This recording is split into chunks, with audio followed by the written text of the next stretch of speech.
Hey everyone, welcome to Broadband Deployment News. 3 Republican senators have sent a letter to the FCC proposing that the FCC use some of the unused RDOF funds to help out RDOF winners that have been impacted by the significant inflation that we've seen. Be right back to take a look at that.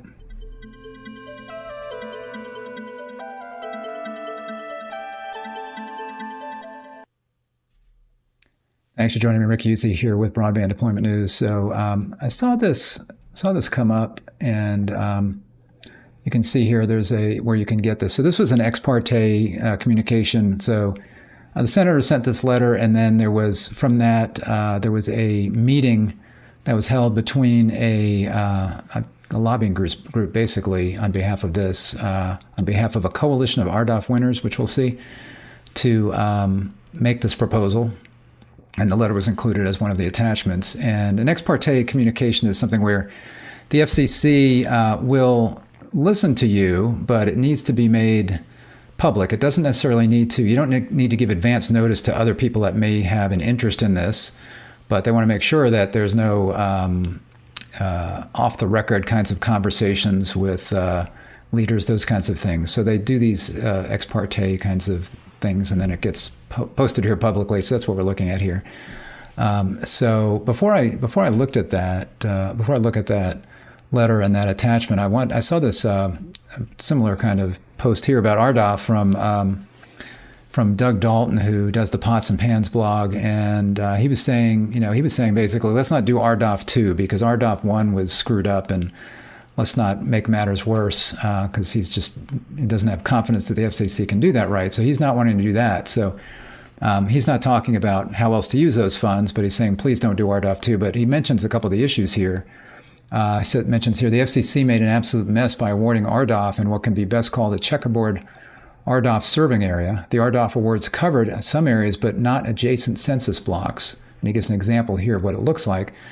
And that's because when they were determining where unserved areas were with RDOF, it was all based on census blocks, not like we're looking at right now with the new national FCC broadband map, where we've got, pinpointed every home that's supposed to have broadband, and then everyone that does, and what the speeds are. And when I say everyone, we know there are some things that are not quite right with it, but it's really pretty close. So certainly much better than we had before.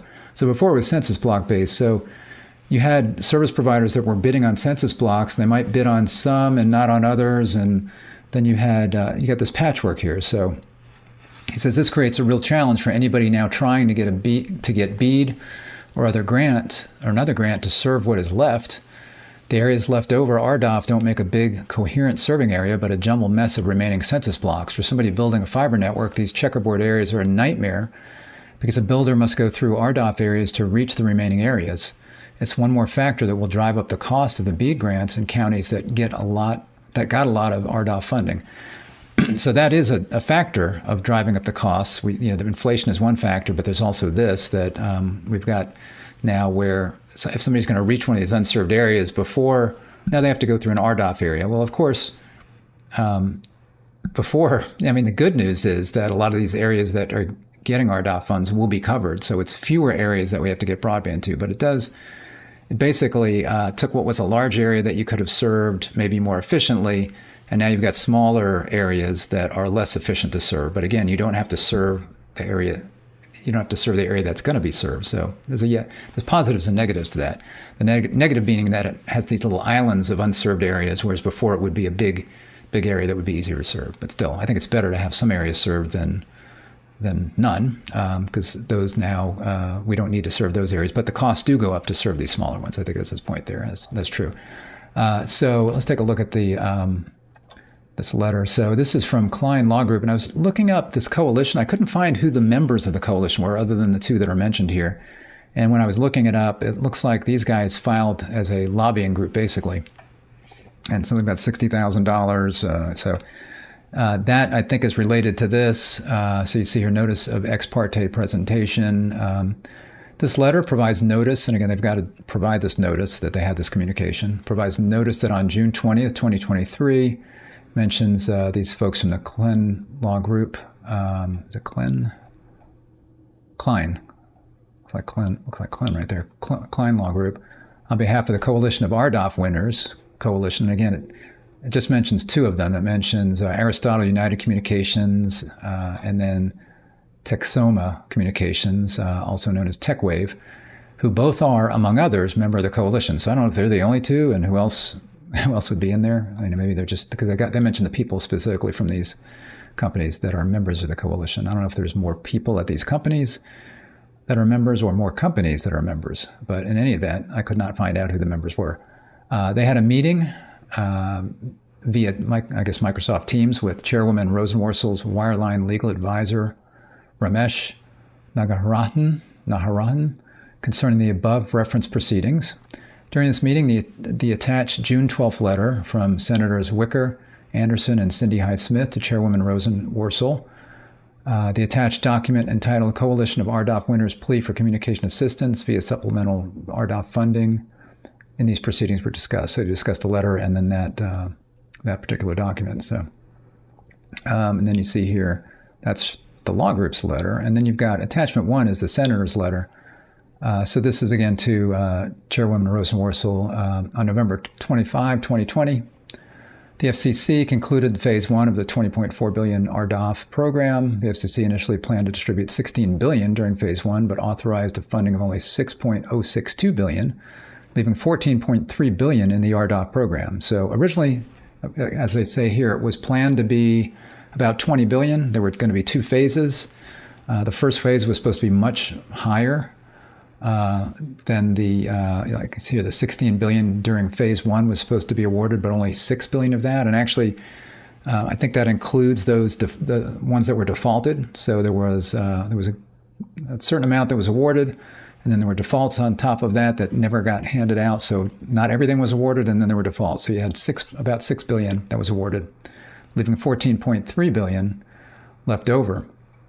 Since phase 1 of the RDOF program concluded, it's become more expensive to deploy broadband due to rampant and then just rampant. So I'm assuming I'm going to get out my teacher's red pen here. I'm assuming they meant to put inflation there.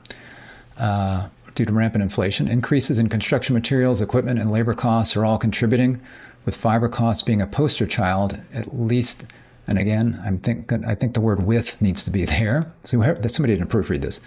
With fiber costs being a poster child with at least a 70% increase or something similar to that. So fiber costs just alone, it sounds like, is a 70% increase. Maybe that's what it's supposed to say, with fiber costs being a poster child with, no, it's got to be with. These costs are expected to rise even more with the BEAD program's preference for fiber over other technologies. So as you read through some of this, you can kind of get a little Republican slant in here, some areas, and I think I think Republicans are more likely to say everybody should have a shot, fixed wireless. Maybe some of them even think satellite, but certainly, let's say unlicensed fixed wireless versus what's in there now. I think obviously fiber is the preference, really the preference that makes sense in most cases, if you can do it. Given the challenges RDOF Phase 1 winners, especially smaller providers, are facing, again, that's worded terribly. Given the challenges RDOF Phase 1 winners, especially smaller providers, are facing, what options are available to address funding shortfalls as we work on the important task of closing the digital divide? Specifically, we appreciate your review of the following options. So again, they sent this letter June 12th. And it mentions for the first Phase 1 winners, the FCC could make supplemental funding available from the initial amount obligated for the RDOF Phase 1 auction. If so, the supplemental funding might be limited to RDOF Phase 1 winners with less than 250,000 current broadband subscribers. So they're throwing out there that you could make this available only to the smaller operators and not the really huge ones. Now, 250,000, let's say a 200,000 subscriber operator is pretty darn big in the world of internet service providers, because there's your big MSOs and major telephone companies like AT&T, and you got your MSOs like Comcast and Charter and others. And then you've got some regional players, and then you've got lots of small independent phone companies and cable companies that are providing broadband that are, 10,000 subscribers, 20,000, 2,000, 50,000, lots and lots. So 200,000, anything less than that is, or 200,000, anything over that is around that number is really pretty big, is I guess what I'm trying to say. So they do throw that out there about possibly excluding larger operators in this letter. They throw that out there. If supplemental funding is not made available, the FCC could permit RDOF Phase 1 winners to relinquish their RDOF Phase 1 obligations without exposure to forfeitures or other penalties, so that these areas can be funded through BEAD and other programs. So what they're saying there is, see, right now, if somebody who has been approved and shown to be approved for RDOF funds, so their bid is accepted, and then the FCC declares them they are authorized. First, they're ready to authorize, and then they declare them authorized when they get their letter of credit and bankruptcy letter. Then they're authorized. And once you're authorized, and even prior, even if you're not authorized, if you pull out, if you've made a bid and you pull out, then you are subject to penalties, to forfeitures. And the FCC did take into account some people that bid on areas when it was looked at, they were stupid. They should not have been in the areas that were allowed, like maybe parking lots and other things, or areas that really would make sense, would be a waste of money. So the FCC said, hey, in these areas, if you want to not submit here, then you won't have any kind of forfeiture or penalty. And a lot of companies did take them up on that. So they're saying here is you could do the same thing if you're not going to make any kind of, if you're not going to provide additional funds for inflation. You should let any operators that say, you know what, the playing field has changed. I can't do it now at what I bid at. You should let them withdraw and not have any penalties. So there are going to be a lot of people that would have heartburn with that, because I know there are a lot of people that are not happy with the auction process at all. In fact, I think if you read Doug's blog post, that I think he mentions in there that the prices were bid way down, way lower than they should have been. By the way, I linked to this where you can get this, and I linked to Doug's post as well in the description here. So, in other words, a lot of these operators this was a reverse auction. So basically, it was like I can name that tune in 3 notes, or I can name that tune in 2 notes. They were bidding it down to a level of support where a lot of people were questioning whether they could actually build it at the cost structures back then. So a lot of people would say, well, it's their own fault. But of course, the level of inflation has really been significant. It's been like highest in 40 years. So that was unanticipated. The pandemic was unanticipated, supply chain issues, the funds that are coming out for new broadband deployment, and all of that could be raising prices as demand, that increases demand for these products. All of that was unanticipated.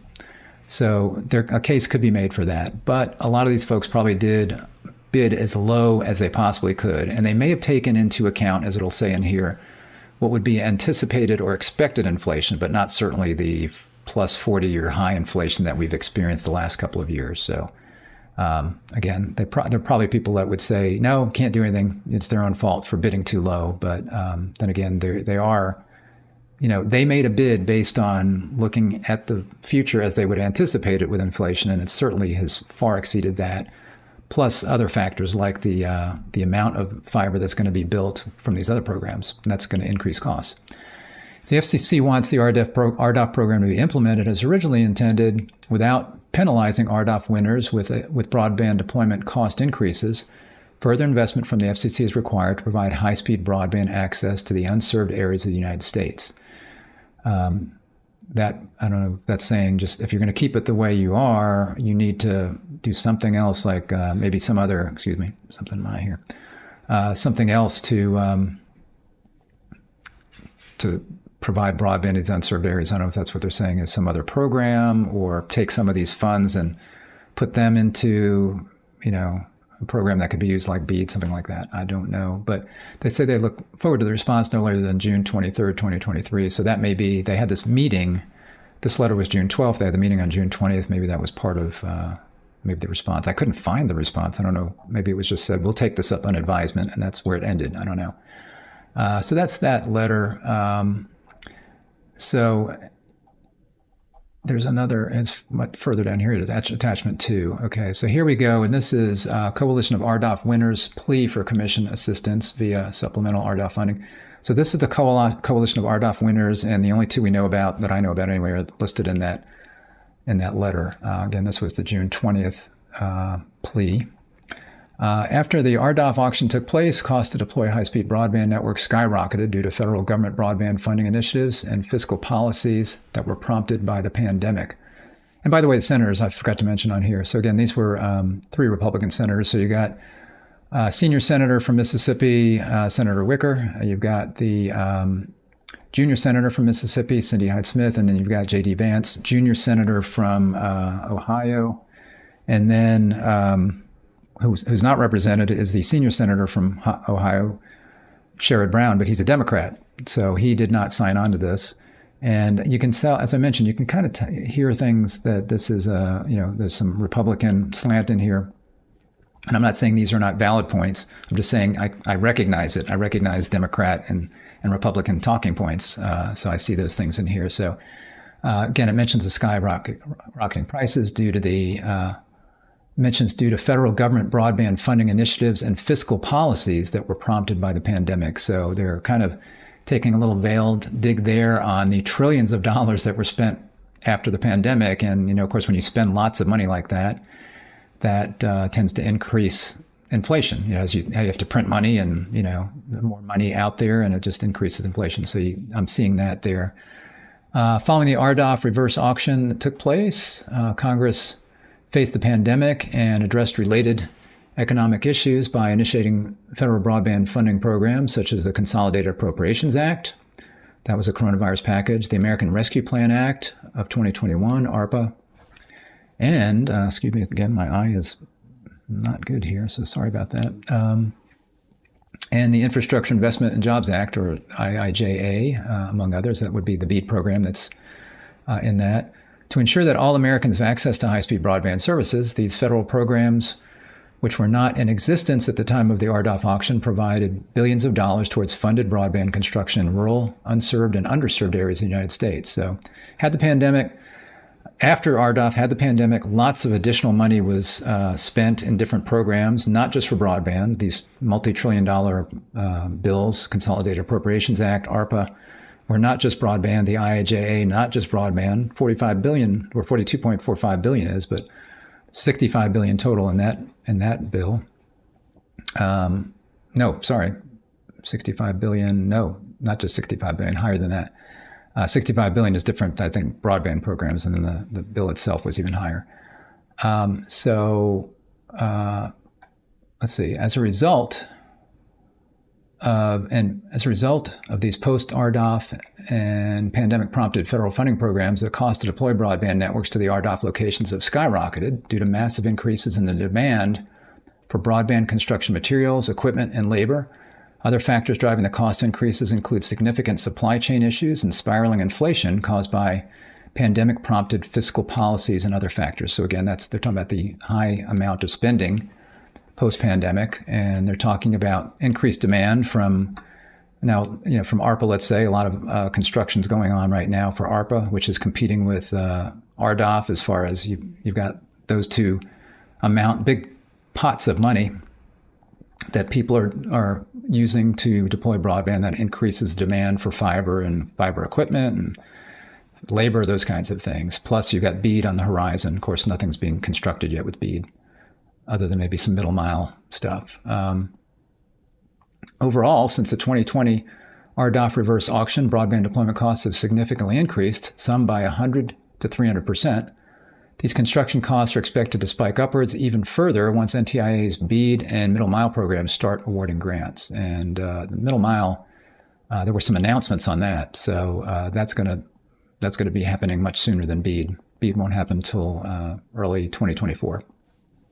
Below are some examples of enormous increases in broadband construction costs that certain RDOF winners said they are facing. So you can see here, a span of 2 years, total costs to build have risen almost 4 times. Cost of materials have quadrupled. In some cases, splice cases tripled. And interest rates on the cost of money have increased 62.5%, compounding the increases in freight and material costs. Overall costs have at least doubled, if not tripled. Costs of fiber construction have risen from a blended rate of $9 per foot to upwards of $18.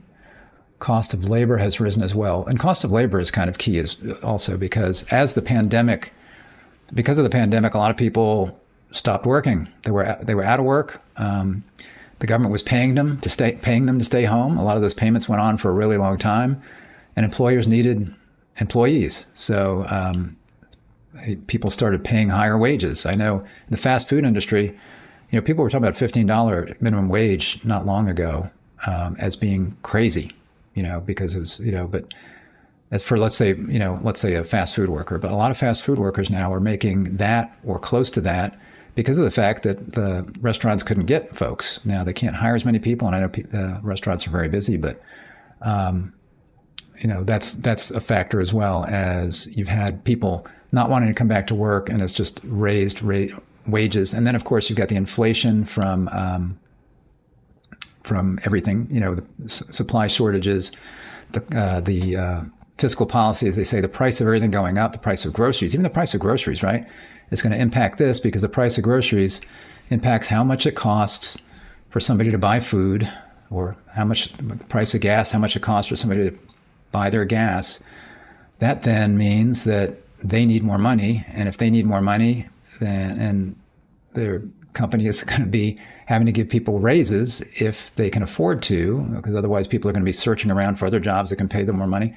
So, and again, people needed employees. So it's a spiral. So as inflation goes up, the price of wages go up so that people can afford the things that they used to buy. And then as the wages go up, that makes companies raise their prices even higher, because now they're having to pay people even more money. So it's kind of a spiral that we need to hopefully break out of here slowly. Otherwise, it'll just continue to spiral out of control. So what else do we have? We got costs of everything have increased. Underground vaults have increased by almost 200%. Drop fiber increased by 100%. And interduct conduit has increased by 44%. Cost of fiber more than doubled, and the cost of pipe, handholds, and splice cases more than tripled since we started construction. So these are comments probably from at least these two operators that are listed here in the coalition, the RDOF coalition, that are saying, hey, this is what we're facing right now. And I didn't look to see how much I didn't go into depth and see, where these guys bid and whatever. So there might be information on that.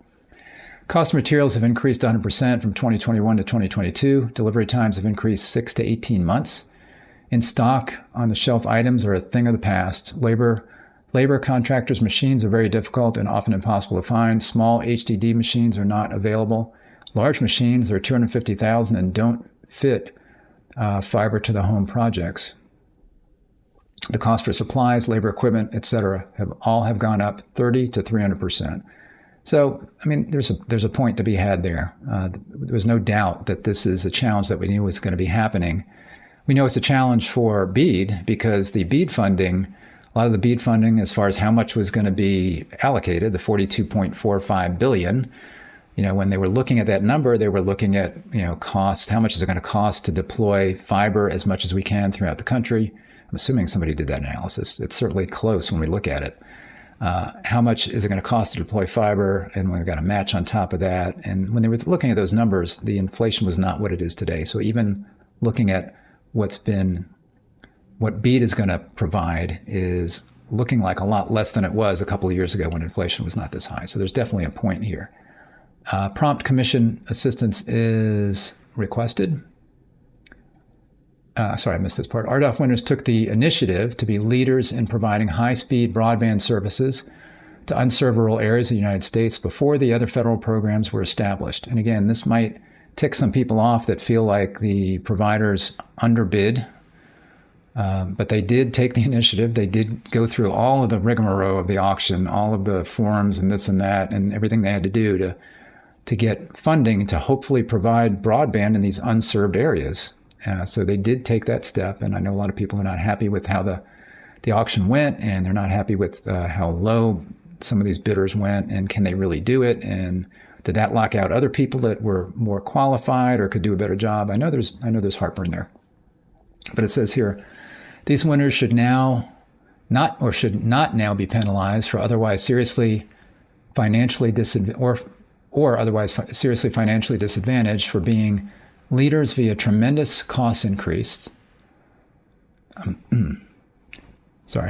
Being leaders via tremendous cost increases prompted by the new federal programs and fiscal policies in the wake of the pandemic. especially when these cost increases could never have been anticipated at the time that they placed reverse bids during the RDOF auction.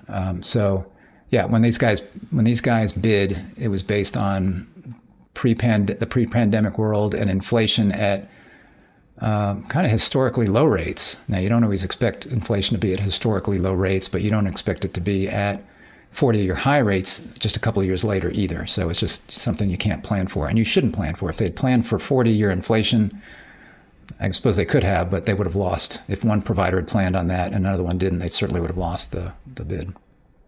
Prompt commission assistance is requested and needed.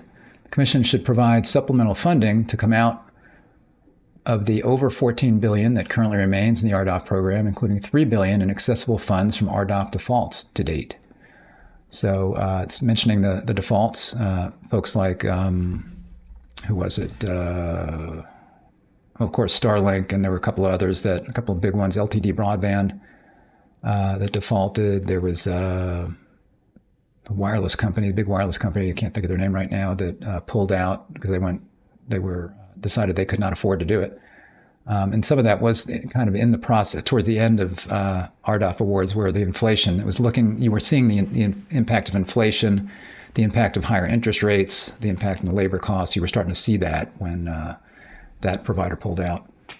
If the commission wants to confirm those skyrocketing cost increases, it can promptly do so by having CostQuest rerun its cost model that was used to determine the reserve prices for the 2020 RDOF auction with current broadband deployment costs. So CostQuest should sound familiar if you've been looking at Broadband Map and the Fabric. They're the ones that the FCC contracted to do the Fabric. And they also, as mentioned here, during RDOF, determined what the reserve cost prices were, or that was kind of like the base price that then was looked at as far as the auction goes. So what they're saying here is if they went ahead and reran those numbers, they'd see that, you could really see the impact of inflation now.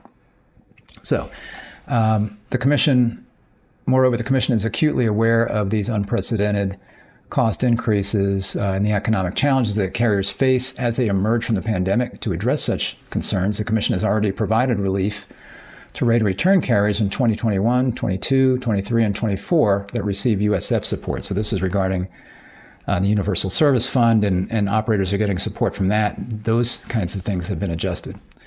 Because cost increases have impacted all RDOF winners, this is interesting, because the senators that wrote the letter, or whoever wrote that letter, mentions, maybe you could even exclude bigger broadband providers, but this one says they shouldn't. So because cost increases have impacted all RDOF winners, both small and large, supplemental funds should not be limited to those RDOF winners with less than 250,000 current broadband subscribers. If any limitation is to be imposed, the Commission should only make supplemental funds available to those RDOF Phase 1 winners that affirmatively seek such funds from the Commission, and the Coalition of RDOF Winners, as the Coalition of RDOF Winners has done. No limitations on the size of RDOF Phase 1 winner should prevent it from doing so. So they're saying there is, you got to ask, I guess. So this Coalition of RDOF Winners has said, hey, we've asked for this, and anybody else who asks for this should be able to get that regardless of their size, if you were going to do this. So it should not be limited to smaller operators. So I found this really interesting that RDOF is something that's kind of been up in the air as to what's going to happen with it. The FCC was planning on doing all $20 billion in 2 phases, and it was like what was going to hopefully provide broadband to all of these unserved and underserved areas. I think we know it would not have, even if we had awarded all of the money at this point. But it was what there was. It was not a bill that was passed. I don't think it was related to legislature. It's basically something the FCC did out of the Universal Service Fund and USAC, where they were collecting this money through the USF fee that's on your phone bill. And here was what we could do to help bring broadband to these unserved and underserved areas. And then, bam, the pandemic happened. And then because of that, everybody realized, we knew broadband was important before, but then people really realized how really important it was because everybody was at home. And suddenly people realize I can't work from home on what I have now, and I can't participate in this Zoom meeting for work, and my kids can't get online for school because we don't have good broadband service here. So now we had coronavirus packages that were trying to help the country recover. A lot of that was related to broadband and both the Consolidated Appropriations Act and then the ARPA, American Rescue Plan Act. And then after that, Infrastructure Investment and Jobs Act and BEAD. So as they were talking about, lots and lots of money pumped into the economy did have an impact on inflation, as well as supply chain issues from the pandemic. And suddenly, things were in high demand, and that raised inflation. Oil prices going up, and that impacts almost everything when you raise the price of oil. And again, just the additional spiraling inflation from wages going up. So all of that had an impact. None of that was anticipated. And now we need to figure out, what do we do from here? So they're saying one thing you can do with the RDOF money is give some of that to the folks that have bid and at least help compensate them for inflation. And certainly I think that's fair. You don't want to overcompensate them, and you certainly don't want to compensate them for what would be kind of expected inflation, but the expected inflation rate was pretty low. Like I say, it was historically low inflation at the time. So, but maybe you can compensate for just the inflation amount, and that will help us get the RDOF's areas built, make sure that nobody pulls out. Because if people pull out, like the second option that was given, if they pull out of this, and the FCC says, you can pull out of it, we won't fine you, and then we handle it through BEAD, well, those are just locations that we thought were going to be funded through RDOF that suddenly aren't. And then we've got to take that BEAD money, which is also subject to all of these high inflation costs, and try to fill all of those tiny little gaps. Well, I guess there won't be as many tiny little gaps, but there'll be larger areas that are unserved. So maybe this is a good plan. I don't have a problem with it. It makes good sense, and it would be something to do with those funds. Thanks for joining me. If this was helpful, if you learned something today, I'd appreciate if you give me a like on the video. If you're not subscribed, click the subscribe button and ring the bell to be notified when I'm live. Thanks a lot, and I'll see you next time. Bye-bye.